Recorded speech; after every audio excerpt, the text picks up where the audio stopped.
So, ayan, maliligo na sana ako. Pero may nag-comment. Bakit wala kang endorser na artista kung legit ang beauty product ko daw? Which is yung mga Rosmar product. So, unang-una, bakit? Kasi, meron naman po tayong 22 or 23 million followers na dito sa TikTok. So, medyo malaki naman na yung reach natin. Pangalawa, alam niyo naman na binabayaran lang po ang endorser para mag-promote ng products, di ba?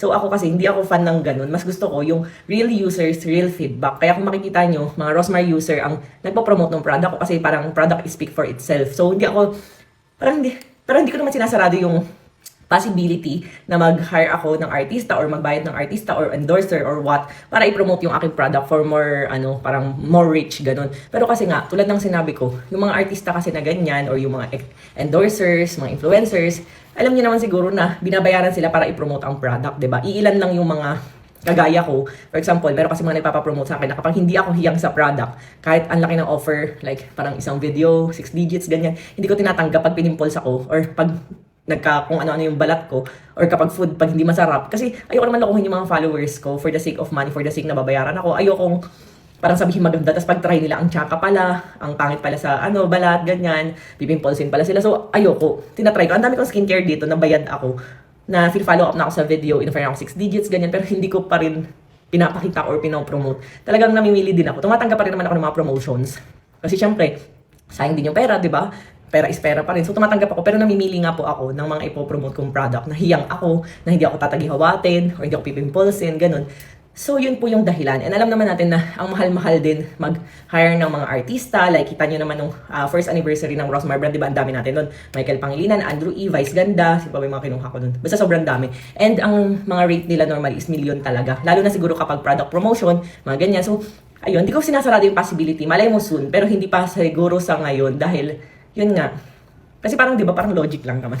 Parang logic. Nakikita niyo yung mga nagpo-promote ng ibang product ng mga influencer, endorser, may mga contract signing, may mga ganyan. So, alam nyo, kung matalino kayong tao, alam nyo agad, bottom line, nabayad po yung mga yun. So, binabayaran para mag-promote 6 months to 1 year. May mga rates sila na malalaki para i-promote ang isang produkto. Na syempre, sasabihin nila, maganda. Kasi nga bayad sila, naman siguro bayad sila 100,000 or million. Sasabihin, ang tsaka kaya nung, tinatry ko yun, hindi maganda. Wala ka naman nakikita ang ganun, di ba? So yung mga nakikita nyo na mga endorser or what, kasi bilang ako, na lagi rin po akong kinukuha, yun nga, ng mga ibang brands before, nung di pa ako CEO, hanggang ngayon naman, marami pa rin kumukuha. Meron nga kumukuha sa akin na hindi ko pinopost, na parang pinaka-ads lang nila, ganun. So, ayun. Common sense, bayad. Kaya pinopromote siya, sabihin na maganda. Kaya ako, bilang CEO, tulad ng lagi kong sinasabi, sa CEO nyo makikita ang effect ng kanyang product. Ako, ayan going 6 months na time pregnant with baby boy, with my third baby. Nakita niyo naman siguro sa skin ko. And dami nagko-comment din na sa personal, mas makinis, mas flawless, mas maputi. Ayan, no makeup needed nga daw talaga. Kasi pag lumalabas tayo, di ba tayo nagme-makeup talaga pag nagpo-promote lang ako, pag nire-require lang ng mga ina-endorse ko, ganun.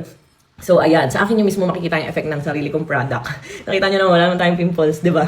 And syempre, yung mga real users, real feedback, yun yung mas kailangan ko. Kaya kung makikita nyo sa Blue Up, lagi kami nagpo-post, yung mga marketing ko, yung marketing team, na lagi kami nagpo-post ng mga feedback na galing din sa mga real users para real ang feedback. Hindi paid users equals positive feedback, di ba? So, ayun. So, i-check out nyo na. Click the link in bio to check out. Kayo na mismo ang humusga. Kasi, ayun, kayo lang naman yung kailangan ko na mag-review ng product ko. At ayun nga nakakalungkot kasi alam niyo yun, dahil sa dami ng namimeke ng Rosmar brand, alam niyo naman, ang dami namimeke pag trending ang product. Kita niyo yung mga trending products din ngayon, pinapeke din sila, ganun. So, ayan, kaya grinabehan ko na yung packaging para hindi mapeke, tapos may box pa to nakasama. Grinabehan na natin yung packaging para iwas pamimeke. Kasi minsan doon ako nasisira kasi pag may Rosmar na nakalagay, akala ng tao, akin yun. Kahit naman, peke naman yun nabibili nila. So ito, medyo mahirap siyang gayahin. Testingin nyo na lang kung hindi ba talaga premium. Ayan, kayo na ang makapagsabi. SPF pa lang, SPF 70 PA++++, UVA, UVB protection, non-comedogenic pa siya, hindi nakakakos ng pimples. Ayan, kaya itry nyo, click the link in bio or lagay ko sa caption ko paano siya i-check out. Thank you. Sana na-gets nyo yung point ko.